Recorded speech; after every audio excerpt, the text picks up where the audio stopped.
Meus irmãos, então nós vamos continuar aqui a nossa adoração a Deus nesta manhã, agora na escola dominical, e hoje nós vamos iniciar uma nova revista. Dá para ver a revista? Olha lá. O título é Feitos do Pó, Destinados à Glória, da Criação à Redenção.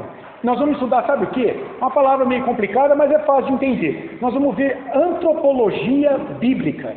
Antropologia é o estudo do homem à luz da Bíblia. Você vai entender no final dessa revista, melhor, quem você é como ser humano. O que é a alma? Alma e espírito é a mesma coisa? Não é? Como que é isso? Eu vou ler aqui os títulos aqui, só para você ver os títulos das lições. Ó, por que é importante estudar o ser humano? Nós vamos ver a base hoje. Por quê? Que você tem que se saber quem você é. A distintividade da criação do ser humano. Outro título, o ser humano como a imagem de Deus. Outro título, o homem como ser religioso. Nenhum homem é irreligioso. Outro título, o que é o coração humano? Outro título, o ser humano, uma unidade psicossomática. Mente, emoções, está tudo ligado, conduta. A origem da alma no indivíduo. Você sabe de onde veio a tua alma? Será que tem várias teorias? Olha só, a gente não para pensar nisso. Mas será que todas as almas vêm de Adão? Ou seja, Deus criou só a alma de Adão, e a partir de Adão e Eva, as almas são derivadas de lá? Ou será que Deus cria uma alma nova para cada pessoa? Como que é isso? Tem teorias, transmigração da alma. Nós vamos chegar lá. É muito interessante. Você vê, são coisas que a gente só sabe estudando a teologia. Ó, nós vamos ver o homem, macho e fêmea. O homem no pacto das obras. O que é isso, hein? O homem no pacto das obras e no pacto da graça. A queda do homem. Vamos estudar mais o que é pecado, culpa e corrupção, o pecado original e o homem no pacto da graça.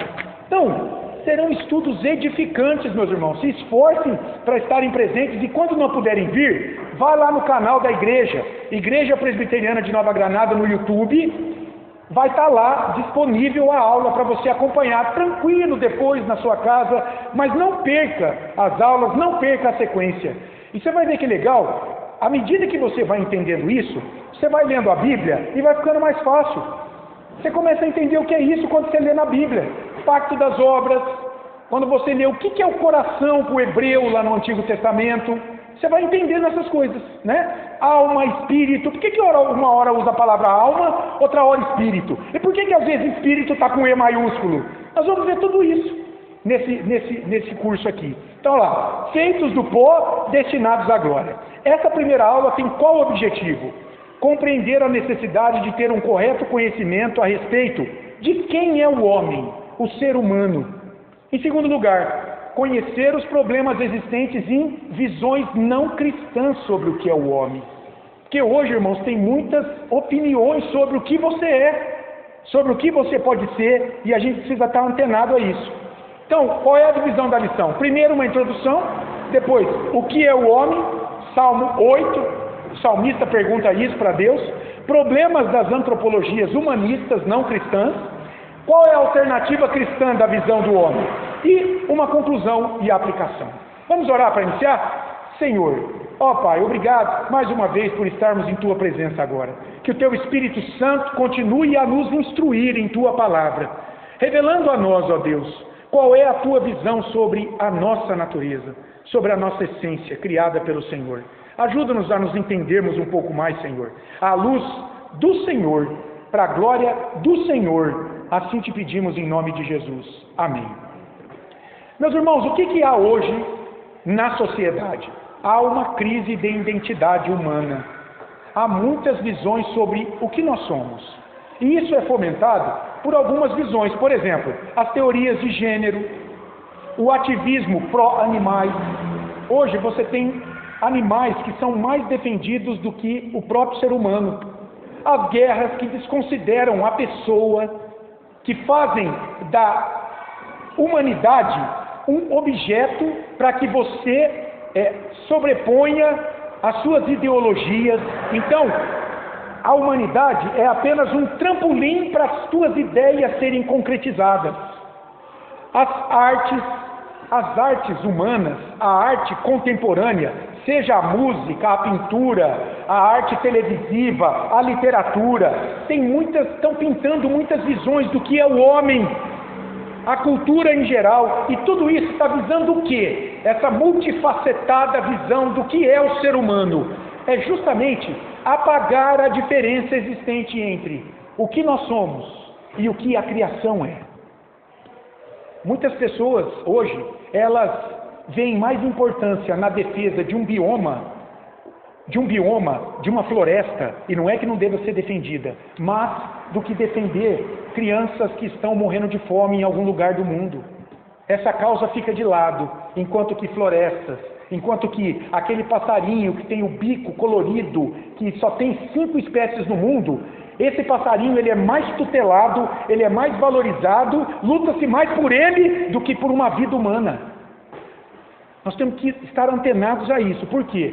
Porque o ser humano foi criado à imagem de Deus, diferente da criação, que foi criada segundo a sua espécie. Quando você olha lá, em Gênesis capítulo 1, você vai ver que, quando Deus cria plantas e animais, Ele cria segundo a sua espécie. Cada planta, cada animal foi meticulosamente feito na mente de Deus e dado vida aqui. Agora, quando Deus cria o homem, Ele cria o homem segundo a sua imagem. Olha comigo lá Gênesis capítulo 1. Se você tem Bíblia aí, abre a Bíblia no capítulo 1. Olha lá um texto. Gênesis capítulo 1, 26 e 28.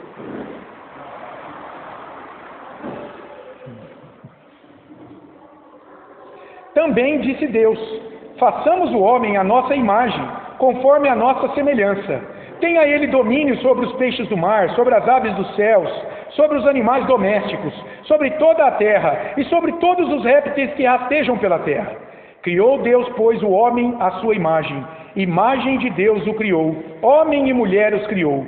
Deus os abençoou e lhes disse: sede fecundos, multiplicai-vos, enchei a terra e sujeitai-a. Dominai sobre os peixes do mar, sobre as aves dos céus e sobre todo animal que rasteja pela terra. Duas coisas aqui diferenciando o homem do restante da criação. Primeiro, o homem foi criado à imagem de Deus, para refletir atributos de Deus diante da criação. E em segundo lugar, o homem foi criado para dominar a criação, não para ser dominado por ela, como hoje muitas famílias são dominadas pela agenda do pet. Não há problema nenhum em ter um pet, irmãos. Eu gosto de cachorrinho, de gatinho, não tem problema. O problema é ser dominado por ele. Esse é o problema. Isso é um problema sério que está havendo hoje. O homem é a coroa da criação. Ele é a imagem. Deus o colocou como vice-regente para administrar toda a criação e dominar sobre ela. Ele é diferente da criação. Mas o que hoje essa visão humanista de homem está fazendo? Está nivelando o homem com a criação. Está dizendo: a mesma tutela que uma ONG precisa ter com o homem, tem que ter no mesmo grau com as árvores. Tem que ter no mesmo grau com determinados rios de determinada região, com a natureza. Entende isso? Não é que não tem que cuidar, mas igualar o homem feito à imagem de Deus com a criação, você está fugindo da palavra de Deus. É isso que a gente vai tentar ver, vai tentar ver aqui, é isso que nós vamos tentar ver aqui. Então olha lá, que é o homem segundo a Bíblia? É coroa da criação. Por quê? Porque ele é o portador da imagem de Deus. Ele é aquele que Deus colocou como um administrador, um vice-regente de Deus sobre a administração, sobre a criação. Quando Deus cria Adão e Eva e coloca no jardim, Ele dá um mandato cultural, a gente diz. O que é um mandato cultural? Adão, Eva, vocês vão desenvolver o jardim. Vocês vão procriar. O mandato social, em família. Vocês vão me adorar somente a mim, o mandato espiritual. E vocês vão cuidar da cultura. Vocês vão desenvolver o jardim para o teu bem, para o bem do próximo, e nisso tudo, para a glória de Deus, o teu Criador. O pecado afastou esse cuidado deles. da criação. E agora o pecado, inclusive, faz com que o jardim domine o homem e a mulher. As coisas criadas dominem. Então é por isso que, por exemplo, muitas vezes, muitas pessoas idolatram a sua carreira. Vamos pensar no cientista. Ele tem um cabeção, ele é muito bom, graças a Deus por isso. Mas sabe qual é o objetivo de vida desse homem e dessa mulher? É o estudo, é as letras. Fazer isso para a glória de quem deu a inteligência a ele, de quem o criou à sua imagem? Não. Ele está idolatrando o conhecimento. Nós vamos ver que isso é complicado. Então o homem é coroa da criação, mas, em razão do pecado, por outro lado, a queda o trouxe ruína a ele, riscou a imagem de Deus nele. Tem um servo de Deus que viveu lá no século XVII, um pastor batista. Ele escreveu um livro que é um clássico na literatura cristã, chama O Peregrino, é o John Bunyan. Olha o que ele diz: é assombroso ver que aquele homem, tão sábio e nobre por criação, está pensando em Adão, como ele deixaria dessa maneira o pecado cegar os seus olhos, para que nem o céu, nem o inferno ele pudesse ver? O homem se perdeu na sua identidade, quando o pecado entrou em sua vida. Então, há glória no homem ainda hoje. Por quê? Ele não deixou de refletir a imagem de Deus.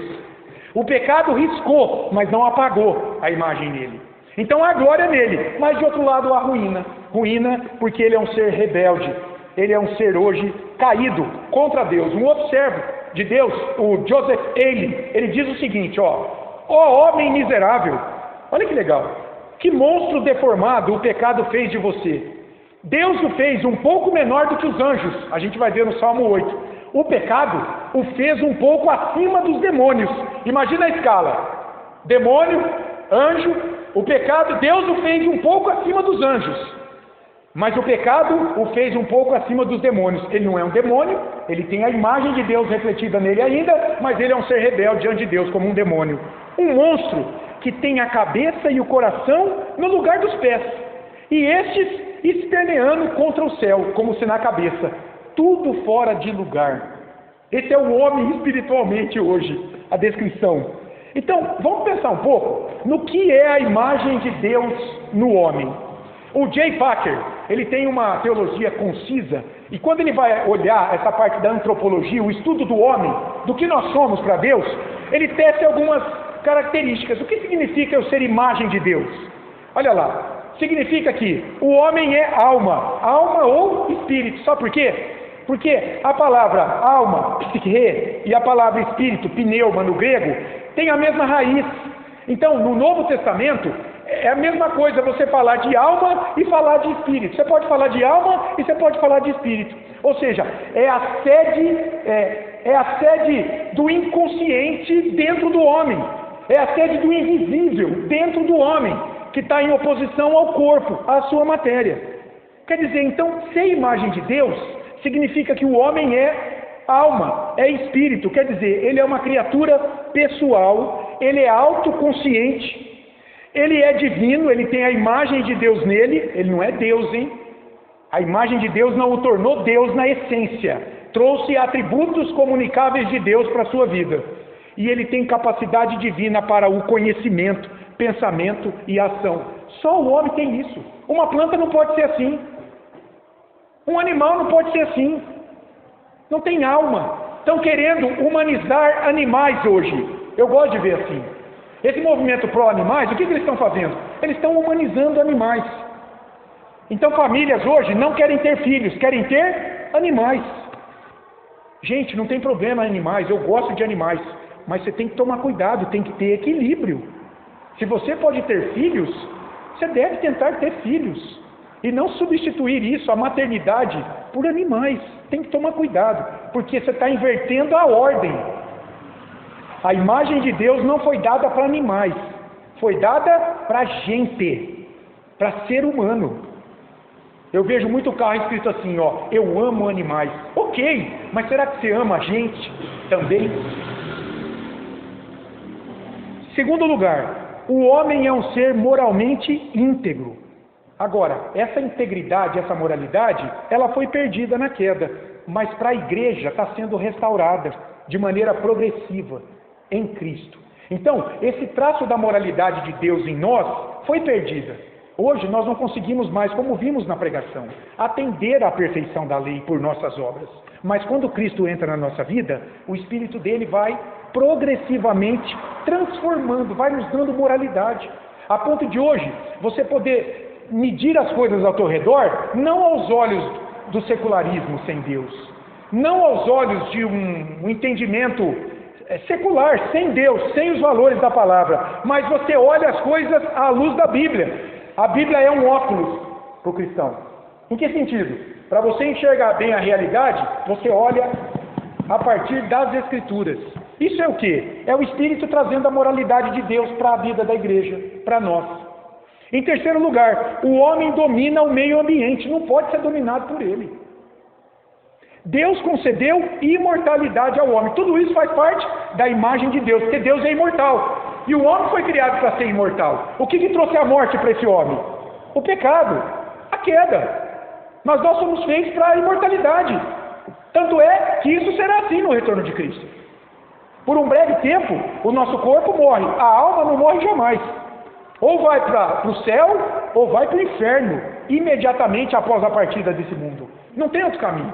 O corpo experimenta a morte até o retorno de Cristo. Mas quando Cristo voltar, ele também será eterno.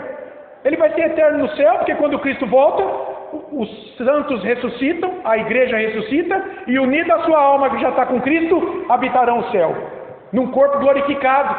E o corpo dos ímpios? Vai ressuscitar também. E agora, julgado, lançado lá, no tormento eterno, onde já se encontra a sua alma, o seu espírito. Deus concedeu um corpo por meio do qual o homem experimenta a realidade. Claro, esse espírito não fica vagando por aí. Esse espírito se manifesta por meio da nossa carne, do nosso corpo.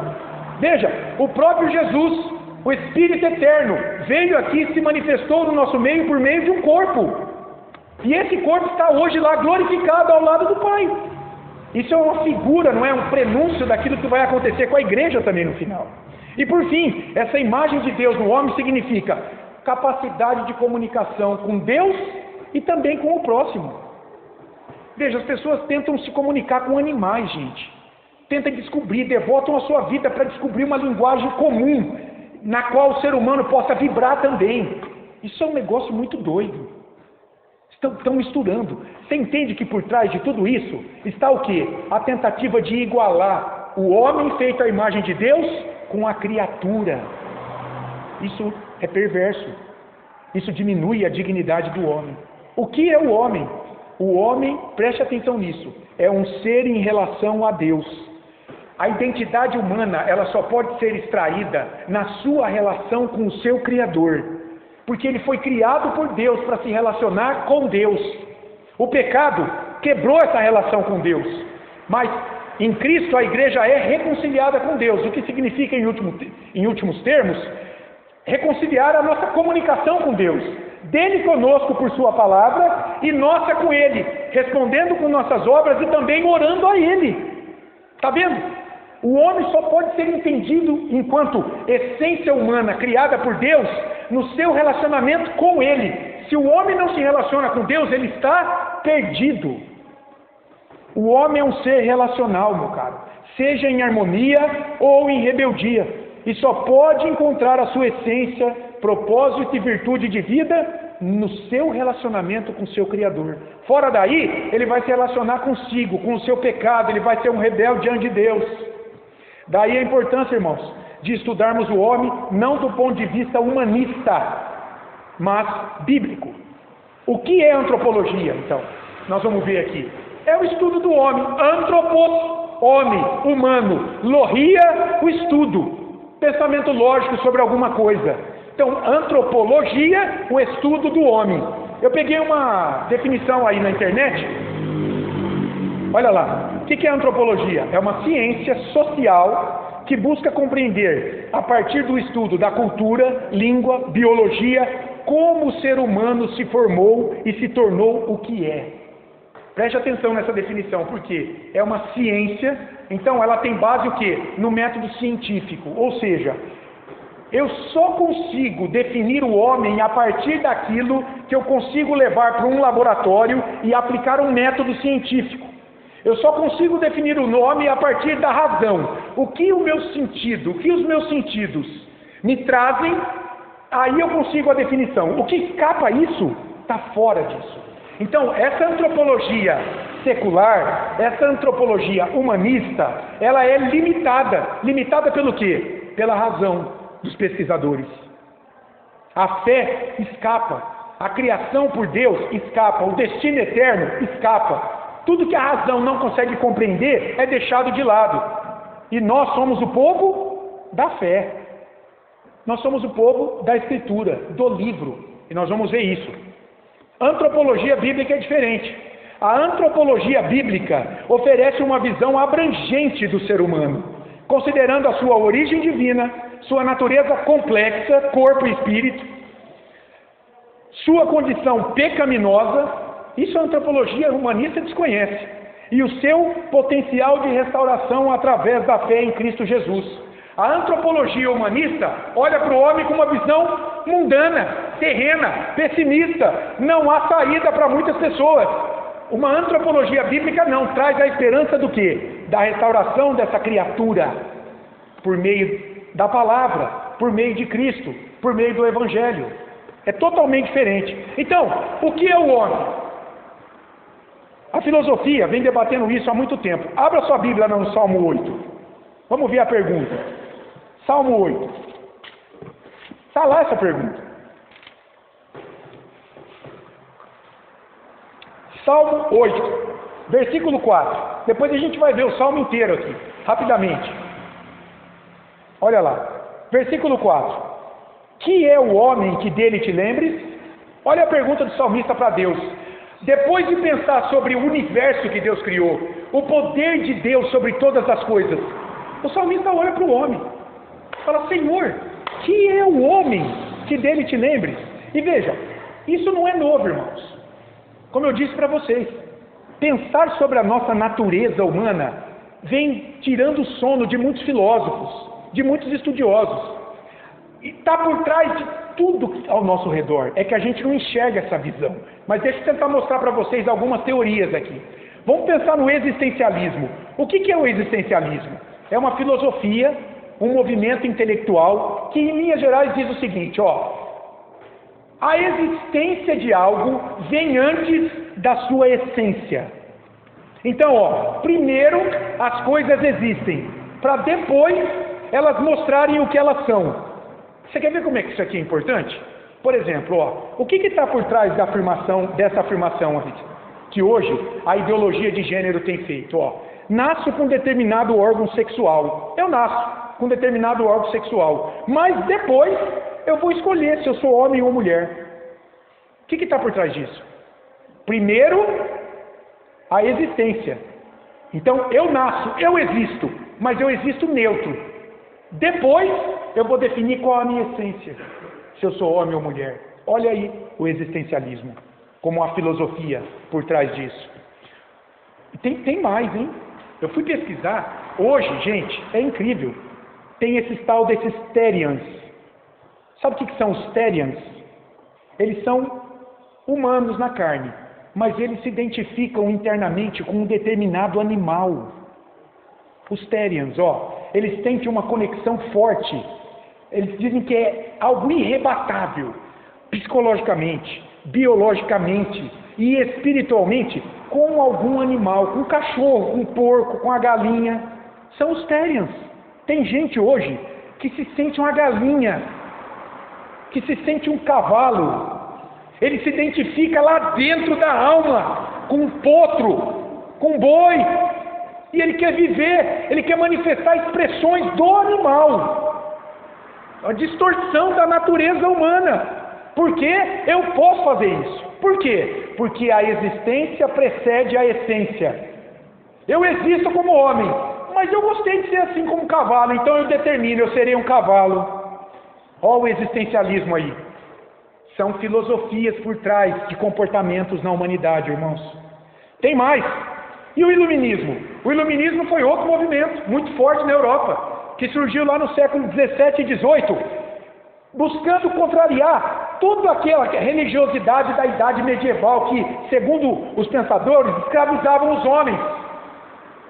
Então, o que eles diziam? Eles valorizavam a razão, a ciência, a liberdade individual. Alguns exponentes desse movimento na Europa foi o inglês John Locke e o francês Rousseau. O que eles diziam? Nós temos que nos afastar de tudo que a gente não consegue conceber com a mente. O homem é capaz de autodeterminar-se pela razão.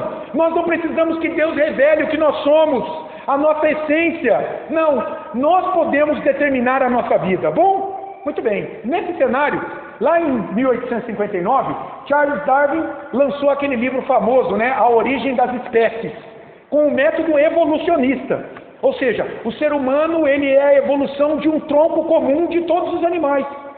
Lá no passado, houve um tronco comum, e deles vieram os animais, e depois alguns evoluíram mais, viraram humanos. O Darwin defendeu isso, hoje ele é contestado demais, mas lá ele lançou as suas bases. Foi nesse cenário do iluminismo. Darwin, certamente influenciado por isso, parou para pensar, não, que criacionismo, nada de Bíblia. O homem evolui. Eu cheguei a essa capacidade de entender que o homem é evolução por um processo natural de segregação do mais forte, do mais fraco. Ele foi evoluindo a partir de um tronco comum dos animais e ele chegou a ser homem. Esse movimento do iluminismo, da razão, né, no trono da definição do que é a verdade, ele foi duramente combatido. Por quê? Olha o que aconteceu na Revolução Industrial Inglesa, lá na meada do século XIX, a opressão dos patrões contra os trabalhadores, a crise humanitária, pobreza, fome. Infelizmente o marxismo nasceu aí também, né? Enfim, para dar um jeito nisso aí. Mas olha o que aconteceu. O homem, né, se sentindo no pedestal, então começou a explorar os trabalhadores. E as duas grandes guerras mundiais, lá, meados de 45, 1918 também a primeira, e o Holocausto, dizimando mais de 2 milhões de judeus na Alemanha. Olha aí onde a razão levou o homem, olha onde a razão conduziu o homem. Então esse movimento também não conseguiu explicar a natureza do homem, né? E o niilismo que nasceu aí também. Vocês já ouviram falar disso aí, do Nietzsche? Friedrich Nietzsche, esse alemão, ele criou esse movimento intelectual, filosófico, né, o niilismo. Niilismo vem de nihil. Nihil significa nada. Sabe o que ele pensou? Quer saber de uma coisa? Deus está morto. Se Deus está morto, não tem moralidade, não tem padrão do certo e errado, não tem nada além dessa vida. Tudo se define aqui, nada faz sentido. Meu caro, coma, beba, amanhã você vai morrer, acabou. A vida não tem sentido para os niilistas.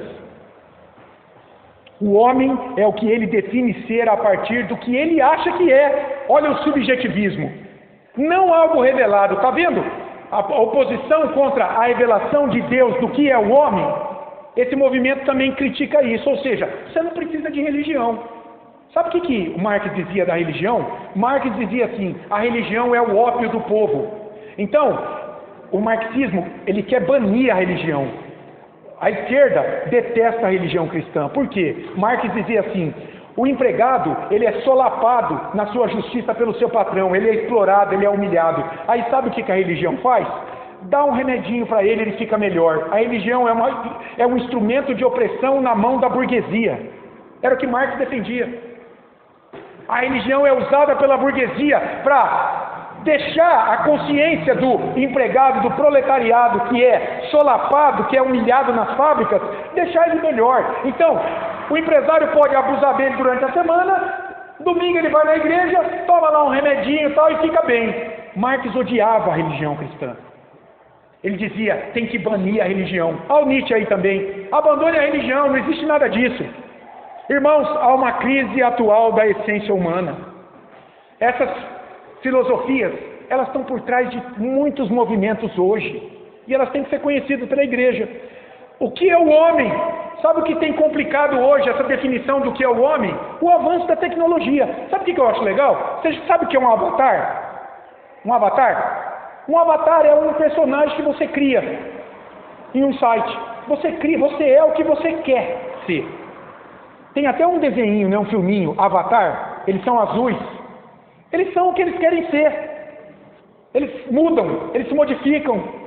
Hoje, as pessoas estão sendo conduzidas a viverem uma definição de humano segundo o que atende às suas necessidades. Então, ele é um cara bonzinho em algum momento, ele é um vilão famoso em determinado momento, ele é um Dom Juan diante de mulheres em determinado momento. Então, uma pessoa que é muito tímida, ele cria o avatar de alguém que é o contrário do que ele não consegue ser. E as pessoas estão se espelhando em personagens, estão morrendo por isso. O que é isso? O ataque à essência humana segundo revelada por Deus.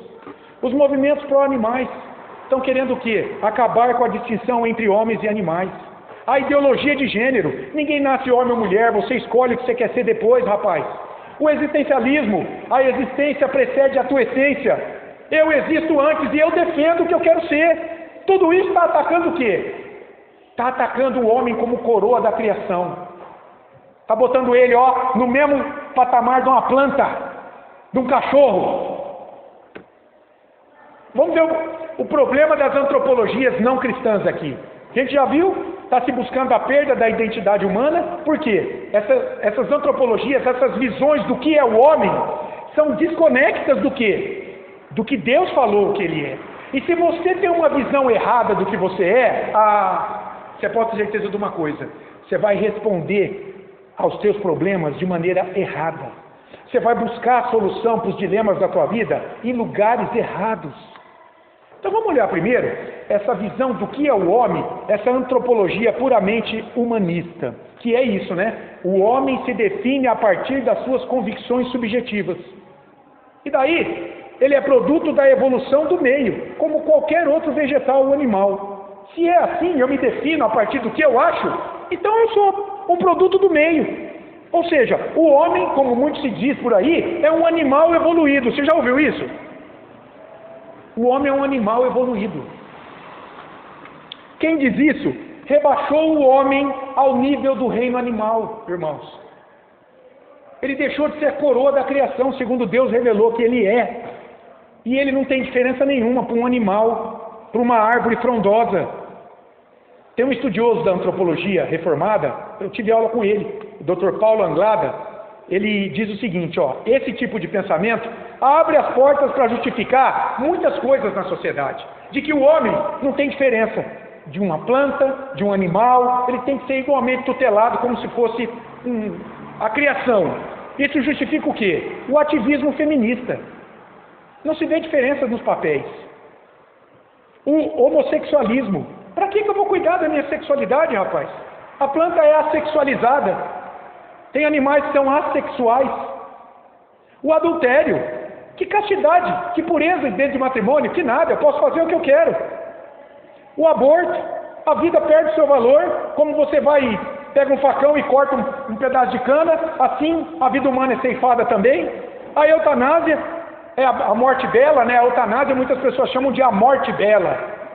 Onde é que fica Deus na eutanásia, que pode curar? A clonagem humana. Se o homem não tem sentido como um capim, como um animal, eu posso reproduzir os homens como em escala numa empresa. Então está aí hoje a ética médica, às vezes tem uma parte muito boa, mas também cometendo abusos de outro lado, desconsiderando que o homem é um ser único, criado à imagem de Deus e tendo espírito e alma únicos. A tua alma é tua alma, Júlio. Ninguém tem a tua alma. A sua alma é a sua alma, Maria. Ninguém tem a sua alma. Esse é o problema de antropologias não cristãs aí de mente humanista. Não há dignidade intrínseca no homem, por ele ser criado à imagem de Deus, natural na essência do homem. Então, se não há uma natureza intrínseca, eu posso fazer comigo o que eu quiser.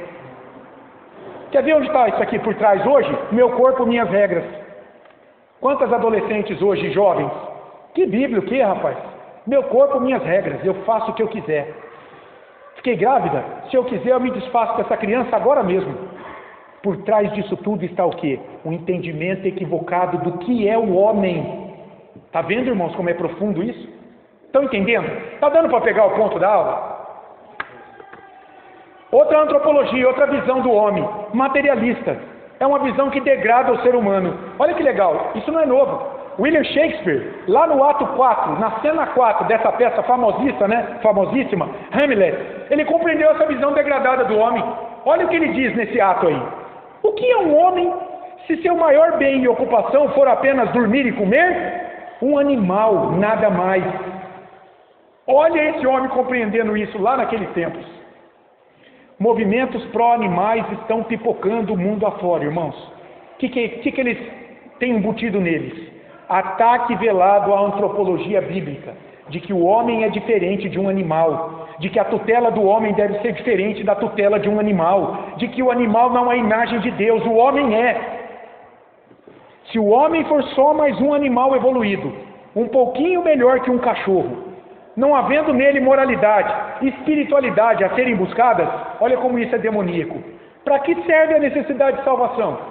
Para que resgatar a alma e corpo? Eu te pergunto, tem salvação para animal?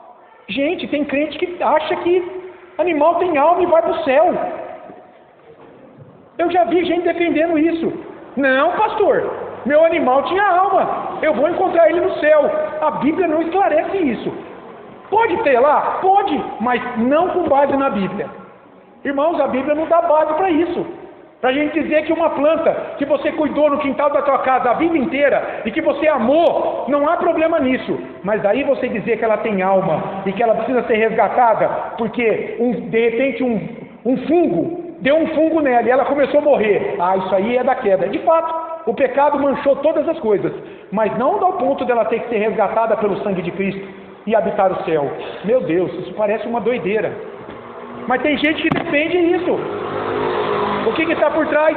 Uma concepção materialista de criação, de homem. Deus é escanteado. O homem é colocado do lado de uma planta. Às vezes, se o homem precisa ser salvo, a planta tem que ser salva. E se a planta não precisa ser salva, o homem também não precisa de salvação. Dentro dessa concepção aqui de homem. Olha a coisa diabólica por trás disso. Cristo perde o sentido na vida das pessoas. E ainda, por fim, essa antropologia idealista aí, que diz o seguinte: o homem é essencialmente espírito, alma. O seu corpo físico, o que você faz com o teu corpo, não importa. Veja, Paulo teve que lidar com esse problema lá em Corinto, que vivia no meio de uma filosofia, uma cultura grega, filosofia dualista. O que os gregos criam? O conhecimento está onde? Na alma, na capacidade do raciocínio. Os filósofos devotavam a meditar, a pensar. Tanto é, você sabia que para os filósofos, quem trabalhava era pessoas de nível inferior? Porque naquela cultura grega, a cultura, a prepotência, você se destacar, você ser exaltado, estava na capacidade de meditar. O cara deitava embaixo da árvore e ficava lá, com um raminho na boca de cana, o dia inteiro pensando na vida, meditando. Isso que era exaltado. As pessoas passavam, viam um camponês tadinho com a enxada lá no campo, arando a terra, e aquele homem lá assim, quem era prestigiado naquela cultura? O cara lá debaixo da árvore. Uma doideira. Mas era assim na cultura grega, filosófica grega. A ponto de Platão dizer o seguinte: a real essência do homem é sua alma, seu intelecto e sua razão. O corpo participa da matéria, rapaz. É de uma ordem inferior, é um fardo para o espírito. E tem gente que diz, que o corpo é o cárcere da alma. A alma tem que se libertar do corpo. Olha aí o espiritismo, olha as doutrinas de base reencarnacionista. Por que você vai reencarnando o espírito? O corpo reencarna? Não, é o espírito que volta para um corpo. O corpo morreu, está lá, não serve para nada. Os espíritas não creem em ressurreição de corpo de nada. O corpo está aprisionando a alma. O que reencarna e é purificado do karma é o espírito, ao longo das gerações. O que eles estão defendendo? A filosofia platônica, um dualismo. Agostinho era maniqueísta, era um entendimento dualista também da vida. Por isso que Agostinho, antes de se converter, era um devasso, era um depravado sexual. O grande Agostinho de Hipona, um dos maiores filósofos influenciadores da igreja do século IV. Antes de conhecer a Cristo, ele era um maniqueísta, era um dualista, ele era um devasso, saía com muitas mulheres. Por quê? Porque na cabeça dele não importava o que ele fazia com o corpo, Desde que ele, no final do dia, pegasse a filosofia e ficasse ali, enchendo a mente com aquilo lá. É uma visão idealista do homem. Irmãos, isso aqui está totalmente errado. Olha só, esse estudioso da palavra, o Anthony Hoekema, esse holandês, ele diz o seguinte: cada uma dessas antropologias seculares é culpada de idolatria, de pôr alguma coisa no lugar de Deus que criou esse homem, pois adoram um aspecto da criação em lugar de Deus. Se, como ensina a Bíblia, o mais importante sobre o homem é que ele está implacavelmente ligado a Deus, devemos julgar como deficiente qualquer antropologia que negue essa relação, esse vínculo com Deus. Então o que o homem faz colocando no lugar de Deus para se definir? Ora ele coloca a sua razão, ora o seu corpo, ora o seu espírito, ora a cultura, ora o seu subjetivismo, ídolos que definem esse homem. Mas há uma alternativa cristã. Essa deve ser buscada.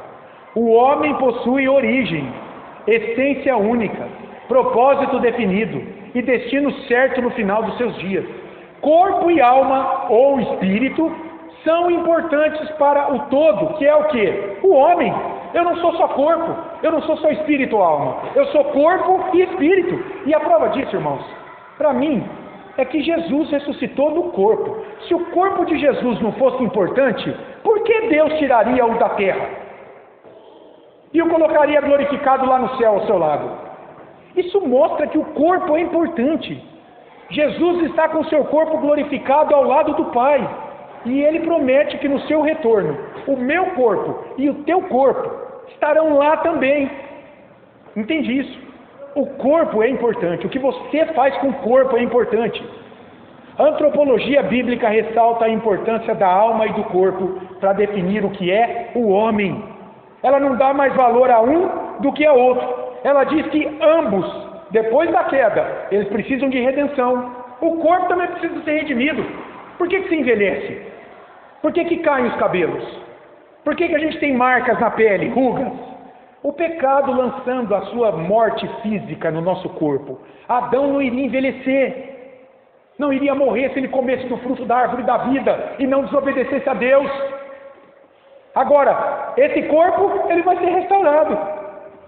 Ele vai ser restaurado quando Cristo voltar. E nós não sabemos como vai ser isso. Paulo, em 1 Coríntios 15, ele dá dicas, mas nós não sabemos de fato como será. Será um corpo semelhante ao corpo de Jesus, ressuscitado.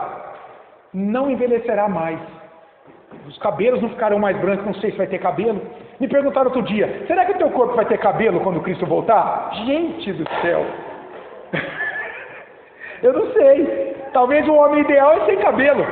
Eu vou saber? Talvez ter cabelo é uma consequência da queda. Vai saber. Mas o importante é que eu vou estar com um corpo glorificado que não morre mais, dona Lisete. Isso que vai ser importante. Não é possível, irmão, entender o homem a parte da sua relação com Deus, seu Criador. Não dá. Ele foi criado por Deus. Ele está em rebeldia a Deus. E ele vem sendo restaurado, a igreja, por ele, pelo seu Espírito, aplicando a obra redentiva no coração do eleito. Um outro estudioso, o Herman Bavinck, um holandês também, ele diz assim, a antropologia teológica ou bíblica ocupa-se unicamente do que a Bíblia diz a respeito do homem e da relação em que ele está e deve estar com Deus. Essa aula está sendo dada para você, meu irmão, para você saber o que você é como homem à luz da Bíblia.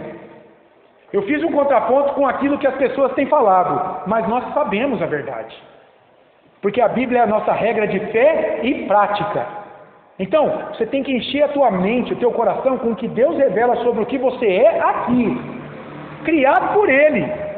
E olha que legal, quanto mais você conhece Deus na palavra, mais você se conhece como homem, como mulher, como pessoa, como ser humano, podendo com propriedade, aí sim responder a pergunta do salmista: que é o homem?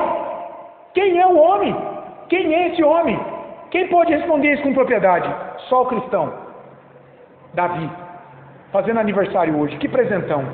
Deus está mostrando para você que você é alguém criado à imagem dEle, para a glória dEle, e está sendo habitado pelo Espírito dEle. Você não é o que a sociedade fala que você é, o que os seus amigos falam que você é, o que você pensa fora da Escritura que você é. Você é o que Deus diz que você é.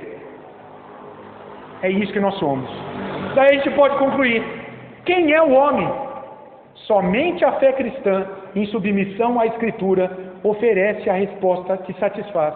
Veja, que é o homem? Você não é um animal, meu caro, uma árvore, um espírito apenas, um corpo apenas, ou quem você acha que você é, ou o que a cultura diz que você é. Não, você é o que Deus diz que você é. Entende isso, a profundidade disso? Isso dá dignidade, coroa da criação, imagem de Deus. Isso faz com que você, pensando numa aplicação, não seja dominado por nada ao teu redor.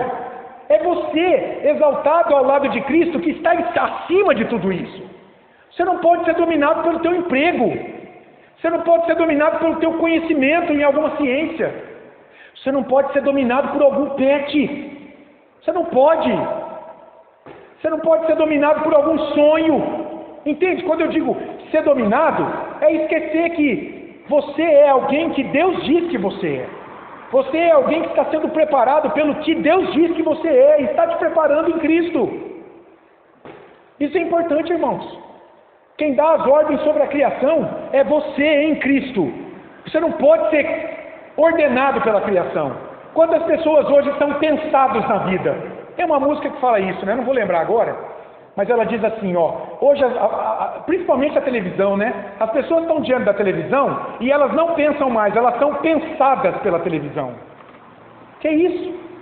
Você foi formado para exercer um juízo crítico sobre as coisas ao seu redor, e não para ser conduzido por elas. Você vai ser conduzido pela palavra de Deus, que é a verdade revelada por Deus para as nossas vidas. Por que assim? Porque Jesus veio e mostrou isso em seus dias. Ele veio com o poder do reino, ele veio, a palavra encarnada, e nele nós vimos que essa palavra é a verdade para a vida. Pedro percebeu bem isso, né? Senhor, para quem iremos? Só tu tens as palavras de vida eterna. Confrontado pela palavra dura de Jesus, ele entendeu: não, eu vou correr para onde? Essa palavra é a verdade para a vida. Então, a única coisa que te conduz aqui é essa palavra, para que você conduza tudo na tua vida a partir dessa palavra. Tudo isso passa por você saber qual a tua essência como homem. E aqui, claro, quando eu falo homem, é homem e mulher. Vocês entenderam, né? É a espécie humana, não é? Você foi criado por Deus à sua imagem e semelhança, diferente de toda a criação, para que em seu relacionamento com Deus, dominando toda a criação ao teu redor. Por quê? Porque você está acima dela. Aí você vai encontrar o teu verdadeiro sentido de vida. Aí você vai ser desperto para quem você é, diante de que está tudo ao teu redor. Alguém que sofre pelo pecado, mas está sendo restaurado cada dia à imagem perfeita de Cristo, teu Redentor, como igreja. E daí vamos fazer só algumas aplicações rápidas, para terminar. Vamos fazer algumas aplicações, a gente já fez algumas. Olha só, como é que eu posso aplicar isso aqui para a minha vida? Pensar nessa antropologia, né? Às vezes a gente ouve um título desse e fala: nossa, eu vou lá hoje, não tem nada prático para a minha vida. Tem muita coisa prática. Olha lá, diante dos seus problemas, você não está sozinho, meu querido. Busque a Deus em oração e meditação na palavra dele. Por quê? Porque é nela que você vai encontrar resposta para os dilemas da tua vida, para tudo que foi criado e que está circundando a tua vida. Como é que você vai interagir com isso que muitas vezes te aflige? É a partir da percepção da palavra de Deus que você foi criado à imagem de Deus e você pode resolver essas coisas. Então, esse poder que hoje muita igreja dá no homem pelo homem, vem de você estar unido a Jesus Cristo. Esse poder vem da palavra de Deus, transpirando em você e te mostrando que você é coroa da criação. Você está acima de tudo ao teu redor. Segundo lugar, o mundo sem Deus não traz sentido para a tua vida. O verdadeiro propósito da tua vida como ser humano é buscar em Deus as respostas que você vem procurando na tua vida pessoal, familiar, profissional, às vezes amorosa e sobretudo espiritual. O mundo sem Deus quer dar resposta para tudo isso aqui para você, mas não satisfaz. Você tem que buscar a resposta naquele que te criou e naquele que é da qual você é imagem. Você tem atributos invisíveis de Deus em você.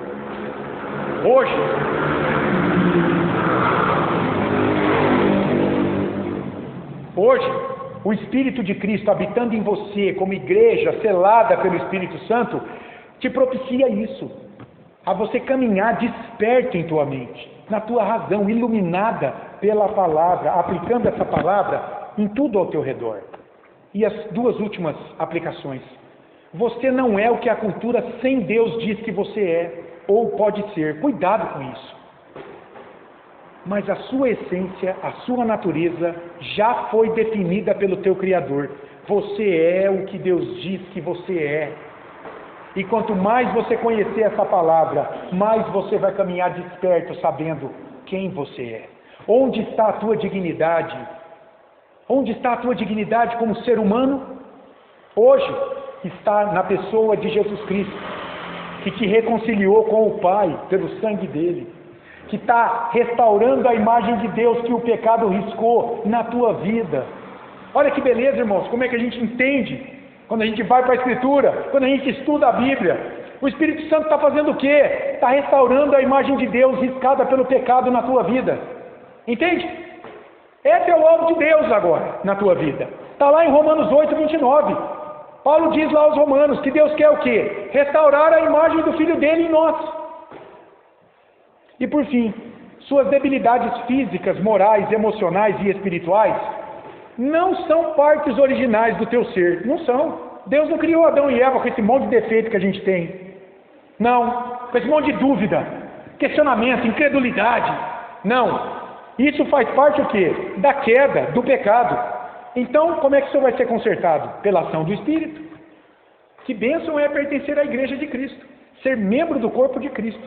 Ele, pelo Espírito dele, está restaurando essa imagem de Deus que foi perfeita no passado, para que ela retorne. Agora eu te pergunto, quando Cristo voltar e nos restaurar de toda a corrupção, nós teremos a mesma imagem que Deus deu a Adão e Eva, ou nós teremos uma imagem ainda melhor deles? O que vocês acham? Pergunta difícil de responder. Irmãos, Adão e Eva poderiam pecar no jardim? Eles poderiam pecar? Eles não pecaram? Então eles poderiam. Era esse o livre-arbítrio. A capacidade deles, sem pecado, escolher pecar ou não. Hoje, por que nós não temos livre-arbítrio mais? Porque nós não podemos escolher não pecar. Você pode começar o dia falando assim, hoje eu não vou pecar. Impossível. Você vai pecar em pensamento, numa pequena palavra, numa intenção, num sentimento. Você vai pecar de alguma forma. Você não tem mais livre-arbítrio. Essa capacidade de você mesmo, sem pecado, dizer a Deus, eu posso te obedecer sem pecado. O homem perdeu isso quando Adão caiu. Nós somos agentes livres. É diferente de livre-arbítrio, né? Mas veja, Adão e Eva podiam pecar. Tanto é que pecaram. Mas lá no céu, eu e você poderemos pecar? Então a nossa imagem será melhor. Irmãos, nós seremos restaurados em uma imagem muito melhor do que aquela dos nossos primeiros pais. Que bênção, que promessa para a gente permanecer firme, conhecendo a Deus e a nós mesmos cada dia mais. Essa foi a primeira aula apenas, viu? Só para esquentar os motores. Porque é importante conhecer a nossa natureza, né? E se Deus quiser, prosseguiremos aí na próxima semana vendo outros temas. Você também que está participando aí dessa aula, fica aí o desafio para você continuar prosseguindo nesse curso para que você se conheça mais quem você é como pessoa diante de Deus. Alguém quer falar alguma coisa? A ideia do Adão e de pecar ou não pecar é muito clara. Só que depois que o Adão peca, todo mundo vai ter conhecimento que é. Então agora você vai como não pecar. Agora, do outro lado, o Evangelho do tratamento do Espírito, ele sai do domínio do pecado agora, e agora ele tem um Deus por quê? Porque a Bíblia diz que antes, o homem sem Deus, ele é dominado, cegado pela fé, então ele tem poder também de decisão. Sim. Agora, em Cristo, nós também não temos. Você pode dizer não para o pecado. Você ainda peca, mas você pode dizer não. Não consegue não Muito bem, Laís. Nós somos libertos do domínio, do poder do pecado, não da presença do pecado. É por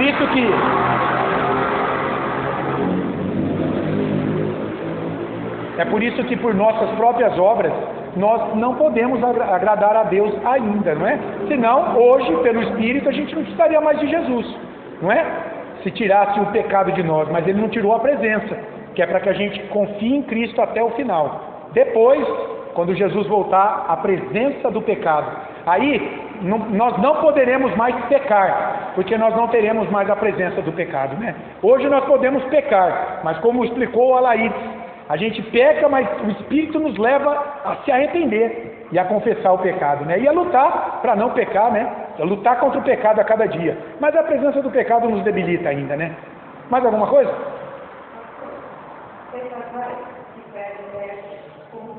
Filhos. Você vê novamente se rendendo à criatura, à criação, não é?